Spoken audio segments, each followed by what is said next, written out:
आज की कहानी हमें उस काल में लेकर जाएगी जब सूरज ने अपना वो धैर्य रूप दिखाया, जिसके कारण पूरी अंटार्कटिका की बर्फ पिघलकर पानी हो गई। फिर कुछ ऐसा हुआ जिसकी किसी को भी उम्मीद नहीं थी। तो उसके अंदर जो कुछ भी रहस्यमयी गैसेस मौजूद थी वो बाहर आ गई। जो भी चीज उस गैस के आगोश में आई वो तबाह हो गई। ये सिलसिला कई सालों तक चलता रहा। हालांकि कुछ सरकारों ने लोगों को दूसरे प्लैनेट में भेजने का सोचा, लेकिन ये सब इतनी जल्दी हो गया, जो कोई भी बाहर गया वो वहां तक पहुंच ही ना पाया जहां उसे जाना था। लेकिन यहाँ में एक ईवा नाम की लड़की के बारे में बताया जाता है, जो कि एक ऊंचे पहाड़ पर सरवाइव कर रही है अपने एक खास दोस्त के साथ, जो कि एक रोबोट है। जी हाँ, एक रोबोट जिसका नाम जॉन है, जो उसके साथ बरसों से है और वही उसके इस अकेलेपन का साथी है। इससे पहले ईवा के साथ उसके पिता रहा करते थे, लेकिन उनके जाने के बाद उसे सब कुछ खुद ही करना पड़ा। उसके पिता एंथनी ने यहाँ पर काफ़ी कुछ इंतज़ाम किया हुआ है, जैसे कि यहाँ पर इतना पेट्रोल मौजूद है कि वो कुछ दिन तक तो कहीं भी ट्रैवल कर सकती है। इसीलिए ईवा आज नीचे जा रही है कुछ सामानों को ढूंढने के लिए। लेकिन जाने से पहले जॉन उसे समझाता है, जैसे अभी नीचे की हाल है उसे थोड़ा संभल कर जाना होगा, क्योंकि वहाँ पर इंसानी जनजाति के लिए जीवन परिपूर्ण नहीं है। तो ईवा ने उसे मजाक में कह दिया कि ठीक है, मैं नीचे जाकर अपना मास्क उतार दूंगी। पर जॉन पर इसका कोई असर नहीं होता। वो एक रोबोट है, तो उसे कहाँ से ये मजाक समझ में आएगा कि इस बात पर हंसना है या फिर रोना है। खैर, अब ईवा नीचे जाती है अपनी कार से, जहाँ में इंसानों के बर्बादी के सबूत को चारों ओर दिखाया जाता है, जिसे देख ईवा भी हैरान थी कि आखिर उन लोगों ने इस दुनिया को क्या से क्या बना दिया। खैर, वो वहाँ से सीधा मार्केट में जाती है, जहाँ पर उसे कुछ काम की चीज़ तो नहीं, लेकिन हाँ, लेवेंडर के बीज जरूर मिल जाते हैं। उसने उसे उठा लिया कि शायद जब ये दुनिया फिर से उपजाऊ हो जाएगी तो वो इस बीज को बो देगी। लेकिन वापस जाते समय उसने वहां पर अपनी लोकेशन को लिख दिया, ताकि अगर कोई भी यहाँ से गुजरे तो वो उसे देख सके और फिर उसके पास आ जाए। लेकिन क्या यहाँ पर उसके अलावा कोई और सर्वाइवर बचा भी है? अब वापस ऊपर आने पर जॉन ने अपना काम शुरू कर दिया। वो बार बार ईवा से पासवर्ड पूछता है, ताकि उसे ये करेक्शन हो जाए कि वो कोई अनजान शख्स तो नहीं है। दरअसल ये चीज़ एंथनी ने जॉन के सॉफ्टवेयर में डाली है, ताकि किसी भी प्रकार की कोई कठिनाइयों का सामना ना करना पड़े, ताकि अगर कोई भी अनजान शख्स आए तो जॉन अपना काम शुरू कर दे। इसीलिए वो बार बार उसे पासवर्ड पूछता है। लेकिन ईवा इस चीज़ से तंग आ चुकी है, इसीलिए उसने आज कसम खा ली कि वो बिना पासवर्ड बताए ही अंदर चली जाएगी। पर यह चीज़ जॉन को मंजूर नहीं है, क्योंकि अब उसने अपनी बंदूक निकाल ली। इसीलिए ईवा को मजबूरन सही पासवर्ड डालना पड़ता है, जिसके बाद ही वो अंदर जा पाती है और फिर घंटे भर का शावर लेती है, ताकि किसी भी किस्म का अगर कोई बैक्टीरिया हो तो उसके शरीर से बाहर निकल जाए। इसके बाद उसने रेडियो पर कुछ समय साथ में बिताया, ताकि किसी से कांटेक्ट हो सके। इतने दिनों वो अकेले रहकर ऊब चुकी है, लेकिन हर बारी की तरह उसके हाथ कुछ नहीं लगा। पर वो अपना रूटीन चेंज नहीं करती, जैसे हर दिन वो दिन भर में क्या हुआ लिखती है। आज भी वही कर रही है, जिसके बाद वो सोने चलेगी। वहाँ जॉन बाहर चक्कर लगा रहा है, क्योंकि यही तो उसका काम है। अगले दिन जब ईवा कैंप की छत को ठीक कर रही होती है तो वो उसे पहेली पूछती है, जिसमें पहले के तो जवाब तो वो दे देता है, लेकिन तीसरी वाली का जवाब नहीं दे पाता, क्योंकि वो सिर्फ इंसान ही दे सकते हैं, क्योंकि उनके अंदर जज्बात होते हैं, जो कि जॉन के अंदर तो बिल्कुल नहीं है। दरअसल दोस्तों, ईवा के पिता एक सोल्जर थे। उन्होंने इस पूरी जगह को बनाया था और वहीं जॉन को भी अपने पोस्ट से लेकर आए थे, क्योंकि सरकार ने जॉन जैसे लाखों की तादाद में रोबोट को बॉर्डर पर तैनात किए थे, ताकि वो किसी को अंदर आने ना दे। इन्होंने अपना काम बखूबी निभाया। इसमें कई सारे मासूम मारे भी गए, क्योंकि उन्हें पासवर्ड पता ही नहीं था। इसीलिए आज ईवा जॉन से कह देती है कि उसने दुनिया का सबसे बड़ा कत्लेआम किया है। न जाने कितने घरों को उजाड़ दिया सिर्फ एक पासवर्ड की वजह से। लेकिन अफसोस कि मैं ये चेंज नहीं कर सकती, क्योंकि मेरे पिता ने तुम्हारे अंदर ये बातें डाली है। उन्होंने भी तो वादा किया था कि वो जल्द ही लौट कर आएंगे, लेकिन आज तक वो दिन कभी नहीं आया। अगले दिन जब ईवा सोलर पैनल को लगा रही थी तो उसने जॉन से पूछा कि क्या वो उसे शादी करेगा। तो उसने तो अपनी डिक्शनरी में से मैरिज का मतलब निकाल कर उसे बता दिया, ये मुमकिन नहीं है, क्योंकि मैं तो सिर्फ 40 साल ही जीऊंगा। जो सुन ईवा ने गुस्से में कहा कि ये मुमकिन नहीं है, लेकिन कम से कम झूठा ही सही इंसान बनने का नाटक तो कर सकते हो तुम। क्या तुम्हें दिख नहीं रहा है कि मैं कितनी अकेली हूँ? लेकिन आज जॉन अपनी हर बात पर अड़ा रहता है। दरअसल दोस्तों, अपने पिता के जाने के बाद ईवा ने कभी दूसरे इंसान को नहीं देखा, और इसीलिए वो जहाँ कहीं भी जाती है अपनी लोकेशन को लिख देती है, ताकि कहीं ना कहीं से कोई तो आए उसके पास जिसकी उसे ज़रूरत है। अब आखिर में ईवा को भी एहसास हो जाता है कि उसने जॉन को कुछ ज़्यादा ही कह दिया। इसीलिए उसने उससे कहा कि क्या वो उसे तोहफा लेना पसंद करेगा। तो उसने साफ कह दिया कि रोबोट तोहफा नहीं लेते। लेकिन रात में वो ईवा के पास गया और कहा कि अगर वो उसे तोहफा देना चाहती है तो उसकी आंखें लगा दे। जो सुन ईवा ने कहा कि ठीक है, पर फिलहाल मुझे क्रिसमस की तैयारी करने दो, जिसके लिए मुझे अब एक ट्री की ज़रूरत है। लेकिन असल में ट्री तो अब मिलेगा नहीं, इसीलिए मुझे फेक ट्री बनाना होगा। आज फिर से जाने से पहले जॉन उसे वही बात कहता है कि नीचे का पानी मत पीना, एक और सिलेंडर लेकर जाओ अपने लिए। ये बातें ईवा के लिए नई नहीं है, इसीलिए वो इग्नोर करती है, पर वो कुछ सामान अंदर ही भूल गई, जिसके लिए अंदर जाने लगती है। लेकिन जॉन उसे रोक लेता है क्योंकि उसे पासवर्ड बताना होगा, जो कि ईवा बता देती है। पर दोस्तों ये गलत था। जी हाँ, ये तो पुराना वाला पासवर्ड था। दरअसल एंथनी ने जॉन के सॉफ्टवेयर में डाला था, हर 3 महीने के अंदर उसका पासवर्ड चेंज हो जाएगा, और ये चीज़ जिस डायरी में लिखी है वो डायरी तो अंदर है, और उसी में नया पासवर्ड भी लिखा हुआ है, जो कि ईवा को अब याद नहीं है। तो अब क्या होगा? अब वो जॉन को समझाने की बहुत कोशिश करती है कि यहाँ उसके अलावा कोई नहीं है, पर वो बेचारा भी तो अपने सॉफ्टवेयर से मजबूर है, उसकी क्या गलती है इसमें।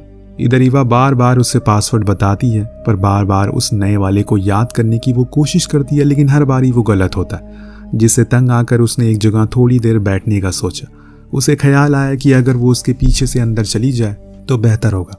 लेकिन उधर जॉन ने अपने हथियार लोड कर लिए, इधर एक गलती और उधर उसकी बंदूक से गोली बाहर आ जाएगी, जिसके बाद वो जो कुछ भी करना है सब बेकार हो जाएगा। ईवा तो यहाँ बुरी फंस गई, आखिर वो करे तो करे क्या। अब वो जॉन को समझाने की कई बार कोशिश करती है कि वो दोनों ही बस यहाँ पर हैं, उनके अलावा कोई नहीं है, और वो तो उसी के साथ इतने सालों से रह रही है। लेकिन इतना सब कुछ करने के बाद भी वो पीछे नहीं हटा, जिससे कि अब नई मुसीबत उसके गले पड़ चुकी है।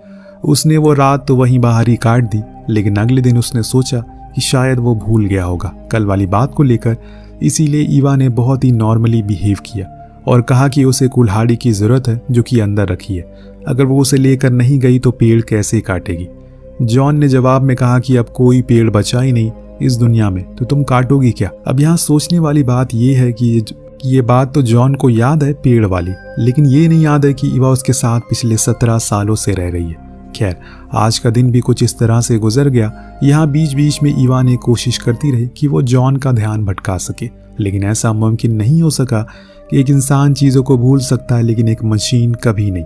और इसीलिए अगले दिन उसे एक आइडिया आता है। उसने अपने कपड़े उतारे, उसे अपने मुंह पर ढक लिया और जॉन के पास गई एक रिफ्यूजी के तौर पर, और उसे समझाने लगी कि यूनिवर्सल लॉ के मुताबिक अगर उसके देश में उसे प्रताड़ित किया जा रहा है तो वो किसी दूसरे मुल्क में रह सकती है। इस बात से जॉन हामी भरता है और कहा कि ठीक है, तुम वहां से एक बार और आओ, तब मैं सोचता हूँ क्या करना है मुझे। लेकिन इस बार ईवा ने गलती कर दी, वहां तक गई तो, लेकिन वापस आई तो अपने भेष बदल लिया, ईवा के भेष में आ गई, जिससे कि अब जॉन को वो कोई अजनबी लगने लगी है, ना कोई रेफ्यूजी।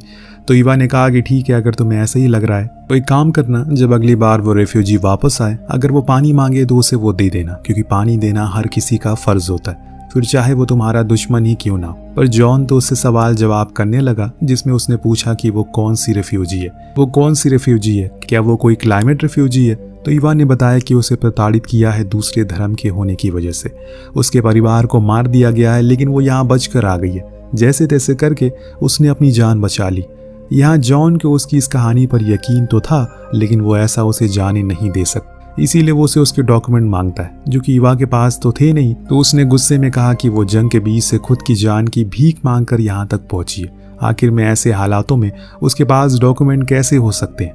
पर जॉन नहीं मानता, तो ईवा ने बोला कि कम से कम उसे पानी तो दे दे। तो उसने कहा कि वो पानी उसे तभी दे सकता है जब वो उसका पासवर्ड डालेगी। अब ये सब सुनकर उसका दिमाग गर्म होने लगा, लेकिन जल्दी में या फिर गुस्से में अगर उसने कुछ भी किया तो शायद वो खुद की जान से हाथ धो बैठेगी, और इसीलिए उसने सहनशीलता दिखाई और आज की रात वहीं बाहर गुजार दी। पर पूरी रात वो बस यही सोचती रही कि आखिर वो ऐसा क्या करे कि जॉन को उस पर यकीन हो जाए, और दूसरी चीज़ कि ऐसा वो क्या करे जिससे वो किसी भी तरह घर के अंदर पहुंच जाए। पर सुबह होते होते अब उसकी हालत में बहुत ही ज़्यादा गिरावट आ गई है। भूख और प्यास के कारण उसके होंठ सूखने लगे, शरीर जवाब देने लगा। इसीलिए उसने एक बार फिर जॉन से पानी की गुहार लगाई, लेकिन उसने फिर से इनकार कर दिया। कहा कि वो उसकी मदद कर देगा अगर वो इस दुनिया की आखिरी औरत होती, लेकिन कल तो मेरे से मदद मांगने के लिए एक अजनबी और एक रेफ्यूजी आए, तो यानी कि तुम आखिरी नहीं हो। यहाँ ईवा खुद की जाल में फंस गई। उसने अपनी गलती पर बहुत उसे अफसोस आया। अगर वो कल उस रेफ्यूजी की भेष में नहीं आती तो शायद उसकी जान आज बच गई होती, लेकिन ऐसे रोने से कुछ फायदा तो नहीं होगा। इतने में जॉन ने उसे बताया कि दूर मैंने एक पावर प्लांट को चलते हुए देखा। शायद वहां पर कोई इंसान होगा जो तुम्हारी मदद कर सकता है। लेकिन ईवा को उसकी बात पर जरा भी यकीन नहीं है। वो तो ये कहती है कि वहां पर भी उसी की तरह कुछ मंदबुद्धि रोबोट ही होंगे। लेकिन ईवा को अब वो चांस तो लेना ही है, क्योंकि वही एक ऑप्शन है। उसके पास ऑक्सीजन बहुत कम है, ऐसा नहीं है कि सिलेंडर नहीं है, वो है पर अंदर है। पर अफसोस कि वहां तक वो जा नहीं सकती। लेकिन जाने से पहले उसने जो बीज आखिरी बारी नीचे से लेकर आई थी वो वहीं बो देती है, इस उम्मीद में कि शायद अब कुछ दिन बाद कुछ निकल आए जमीन से। अब पावर प्लांट पर पहुंचने पर वहां उसके अंदर गई, लेकिन अब धीरे धीरे करके उसकी ऑक्सीजन खत्म हो रही है, जिसे उसे अंदाजा हो जाता है। लेकिन वहां तो कोई नहीं है। अब उसे पानी की तलाश है, जिसके लिए वो अंदर गई, जहां उसे कुछ बॉटल नजर आई, लेकिन वो गेट लॉक थी। अब ईवा उसे तोड़ने की लगातार कोशिश में लग गई, इसीलिए उसने अपना सूट भी उतार दिया और वहीं रखे हुए एक्स से उस गेट को तोड़ा। पर अंदर जाने पर उसका दिल चकनाचूर हो गया, क्योंकि वहां पर कई सारी बॉटल खाली थी, जिस चक्कर में उसने अपना मास्क भी उतार दिया, जो कि अब उसके लिए खतरनाक हो रहा है, क्योंकि इस पावर प्लांट में चारों ओर रेडिएशन फैली हुई है, जो कि अब उसके लिए जानलेवा साबित हो रही है। यह हम उसके चेहरे से साफ देख भी सकते हैं। उसने वहां पर जितनी भी ऑक्सीजन बची थी उसे लेकर वापस ऊपर की ओर रुख मोड़ लिया। लेकिन अब उसे जॉन के ऊपर बहुत ज्यादा गुस्सा आ रहा है। उसने उसे कार की स्पीड को धीमा नहीं किया, बल्कि उसे और तेज कर दिया, उसके ऊपर चढ़ा दिया। पर जॉन एक मिलिट्री रोबोट है, उसने वो कार ही उड़ा दी, यानी कि अब तो ईवा भी नीचे नहीं जा सकती। इसीलिए वहीं साइड में ही रुककर आज तीसरी रात भी वो बिना पानी के गुजार देती है। अगली सुबह उसने फिर से जॉन से मदद मांगी, उसे पानी मांगा तो उसने कहा कि वो पासवर्ड बता दे, उसके बाद वो उसका हर वो ऑर्डर मान लेगा। पर बात तो वही है, उसे पासवर्ड याद ही नहीं है। इतनी दिन ऐसे बिना पानी के गुजारने के बाद, यानी कि खुद को मौत की दावत देने के बराबर है। लेकिन ऐसे में इंसान करे भी तो करे क्या। उसने बहुत कोशिश करी पर हो नहीं सका। लेकिन अब समय आ गया है कि पानी की कमी के कारण उसे अपने पिता की वो झलक दिखाई देने लगी है, जिसमें वो उसे पानी दे रहा है। लेकिन जब उसने अपनी आंखें खोली तो वो जॉन था, जो अभी भी उसे पासवर्ड पूछ रहा है। लेकिन जब उसने देखा कि अबीबा कोई जवाब नहीं दे रही है, तो उसने उसे बताया कि उसके पास एक ऑप्शन है, अगर वो मर जाएगी तो खुद ब खुद पासवर्ड बदल जाएगा। दरअसल जॉन को तो यही पता है कि अभी भी दो और लोग जिंदा हैं, जिसमें वो एक रेफ्यूजी और दूसरा वो अजनबी जिसने उनके ऊपर हमला किया। पर ये दोनों ही एक ही थे, जो चीज़ उसे पता नहीं थी। जब उसने ईवा से उसे आखिरी ख्वाहिश पूछी तो उसने कहा कि मेरे लेवेंडर को पानी दे देना। ये कहते ही उसने अपना दम तोड़ दिया, तो वही पासवर्ड भी रीसेट हो गया और अब नया पासवर्ड है लेवेंडर। यानी कि ईवा की कहानी तो यही खत्म हो गई। जॉन अभी भी बरकरार है, बस इस उम्मीद में कि कोई आएगा, लेकिन ऐसा शायद कभी नहीं होगा। इसीलिए कहा जाता है कि रोबोट के अंदर इमोशन नहीं होते, क्योंकि अगर जॉन की जगह कोई इंसान होता तो ईवा की मदद जरूर करता। एक छोटे से पासवर्ड के चक्कर में उसकी जान चली गई। वेल, आपको कहानी कैसी लगी हमें कमेंट करके जरूर बताएगा। मिलते हैं अगली वीडियो में। Thank you so much watching. Peace out.